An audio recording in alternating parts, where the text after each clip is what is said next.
সাংবাদিক ভাই এবং বন্ধুগণ, আপনারা নিশ্চয় জানেন রাষ্ট্র সংগ্রাম ফ্রম এসডিএফ এর কেন্দ্রীয় কমিটির আয়োজনে যে সংবাদ সম্মেলন, এই সংবাদ সম্মেলনে আপনাদের মূল্যবান সময় দিয়ে এসেছেন, এর জন্য আপনাদেরকে আন্তরিকভাবে ধন্যবাদ জ্ঞাপন করছি। প্রিয় সাংবাদিক বন্ধুগণ, আপনাদের মাধ্যমে আমরা দেশবাসীকে অবগত করতে চাই, আমরা সত্য খবর পেয়েছি রাষ্ট্রপতি শাহাবুদ্দিন চুপ্পু সে ইতিমধ্যে তার বাসভবন ত্যাগ করেছে। আমরা সরকারকে উদ্যত আহ্বান জানাবো, সে বাসভবন ত্যাগ করতেই পারে এবং তার নিজস্ব বাড়িতে সে থাকতেই পারে, কিন্তু সে যেন কোনোভাবেই বাংলাদেশ থেকে ত্যাগ হইতে না পারে। বাংলাদেশ থেকে সে যদি চলে যায়, এর দায়ভার আমরা সরকারের ঘাড়ের উপরে ফেলতে চাই। আমরা সরকারকে উদ্যত আহ্বান জানাবো, তার দেশ থেকে নিষেধাজ্ঞা দিতে হবে এবং নিষেধাজ্ঞা দিয়ে দ্রুত গ্রেপ্তার করে এই জুলাই গণঅভ্যুত্থানের পরবর্তী বাংলাদেশে তার বিচার করে দৃশ্যমান শাস্তি নিশ্চিত করতে হবে। আজকে আপনারা জানেন রাষ্ট্র সংগ্রামের পক্ষ থেকে আমরা বাংলাদেশ চিফ প্রসিকিউটর আন্তর্জাতিক অপরাধ ট্রাইব্যুনালে একটি অভিযোগ দায়ের করেছি। এই অভিযোগের দায়েরের পরবর্তী সংবাদ সম্মেলনের মাধ্যমে কথা বলার জন্য আপনাদেরকে আহ্বান জানিয়েছিলাম। এ পর্যায়ে এই সকল সামগ্রিক বিষয় নিয়ে কথা বলবেন রাষ্ট্র সংগ্রাম ফ্রম এসডিএফ এর সম্মানিত সদস্য সচিব জনাব আনোয়ার আয়াত।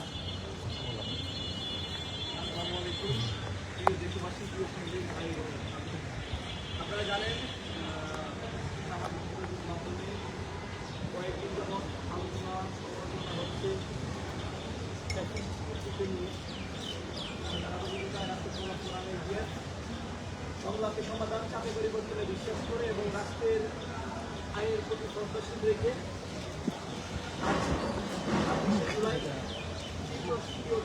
আন্তর্জাতিক অপরাধ ট্রাইব্যুনাল বাংলাদেশ পুরাতন হাইকোর্ট ভবন সেখানে একটি লিখিত অভিযোগ দায়ের করেছে। আমি অভিযোগের বিস্তারিত ব্যাখ্যা করে শোনাচ্ছি। আমাদের বিষয় ছিল 2024 সালে গণঅভ্যুত্থান চলাকালে সংগঠিত মানবাধিকার লঙ্ঘন ও আন্তর্জাতিক ঘটনায় সাবেক রাষ্ট্রপতি মোহাম্মদ শাহাবুদ্দিন চুপ্পুর ভূমিকা তদন্তের আবেদন।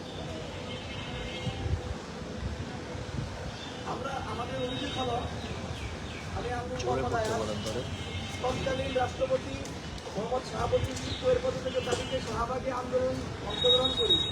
এই আন্দোলনে নেতৃত্ব দেওয়ার কারণে গত 18/1/2025 সমিতিয়ে যাওয়ার পথে মহানগরী বাসস্ট্যান্ড থেকে রাত 8টায় অপহৃত মুখে বাগদারি কিছু সন্ত্রাসী ব্যক্তিবাদের পোষা দোসর বাহিনী কর্তৃক আমাকে কালো কাপড় চোখ মুখ বেঁধে গুম করে নিয়ে একটি অন্ধকার ঘরের মধ্যে বেঁধে রাখে।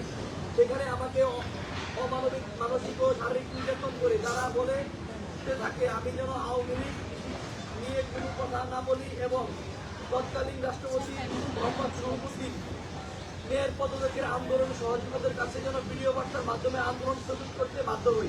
তারপর দিন টাউন বাজার বাংলা মন্ডল এরিয়া ফেলে রেখে যায় 19/1/2025 সন্ধ্যা 6টায়। ফেসিস্ট হাসিনার একান্ত সহযোগী শাহাবুদ্দিন চুপ্পুরের হুকুমে 2024 সালের ছাত্র জনতার জুলাই গণঅভ্যুত্থানের আন্দোলনে অংশগ্রহণকারী ছাত্র জনতার উপর গুলিবর্ষণ, অমানবিক নির্যাতন, গুমের হুকুমদাতা হিসেবে তার ভূমিকা তদন্ত করে আইনের আওতায় এনে দৃশ্যমান বিচারের দাবি জানাচ্ছে। তৎকালীন রাষ্ট্রপতি হিসেবে মোহাম্মদ শাহাবুদ্দিন চুপ্পুরের সাংবিধানিক দায়িত্ব ভূমিকা এই ঘটনাগুলোর প্রেক্ষাপটে যথাযথভাবে তদন্ত করা হোক। এছাড়া 2024 সালের দামি নির্বাচন, মানবাধিকার লঙ্ঘন এবং গণ অভ্যুত্থান সংশ্লিষ্ট ঘটনাবলিতে তার কোনো আইনগত দায় বা সংশ্লিষ্টতা ছিল কিনা তা নিরপেক্ষ ও স্বাধীন তদন্তের মাধ্যমে নির্ধারণ করার জন্য জোর দাবি জানাই। এ বিষয়ে আমরা আন্তর্জাতিক অপরাধ ট্রাইব্যুনালে অভিযোগ করেছি। আমাদের আরেকটি অভিযোগ ছিল মানবতা বিরোধী অপরাধের এবং কালচারাল ফ্যাসিস্টদের বিরুদ্ধে। আপনারা অবগত আছেন প্রিয় সাংবাদিক ভাই বোনেরা, আমাদের এই বাংলাদেশে বেশ কিছু কালচারাল ফ্যাসিস্ট আছে যারা এখনো জুলাইকে বিভিন্ন রকমভাবে কটাক্ষ করে, জুলাই গণ অভ্যুত্থানকে খাটো করে। সেই জায়গা থেকে আমরা যারা কালচারাল ফ্যাসিস্ট আছে তাদের বিরুদ্ধেও চিফ প্রসিকিউটর বরাবর আন্তর্জাতিক অপরাধ ট্রাইব্যুনাল বাংলাদেশ পুরাতন হাইকোর্ট ভবন ঢাকা এখানে আমরা একটা লিখিত অভিযোগ দায়ের করেছি।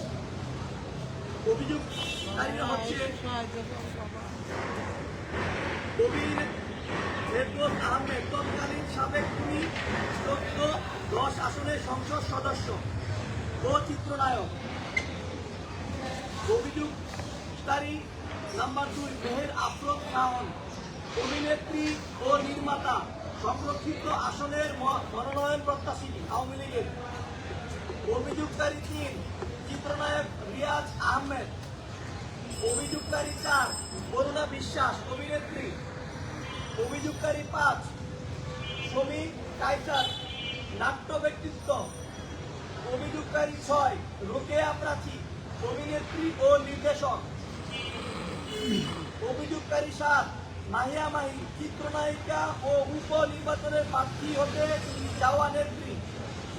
অভিযুক্ত 8 নিপুণ আক্তার, চিত্রনায়িকা।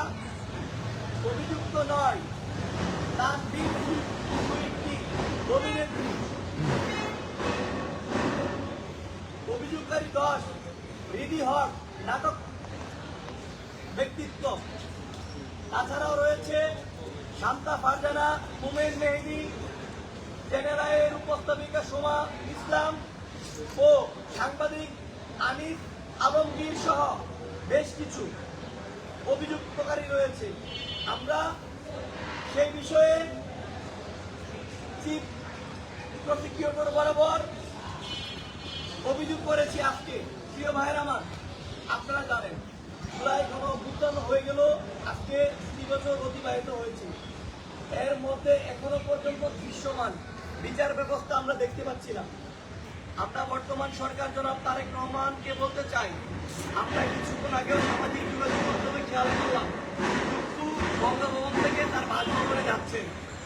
চুপ্পু বাসভবনে যাচ্ছে ভালো কথা, কিন্তু চুপ্পুর হাত পা, তার বডিটা, তার শরীরটা যেন কোনোভাবে এয়ারপোর্ট পর্যন্ত না যায়।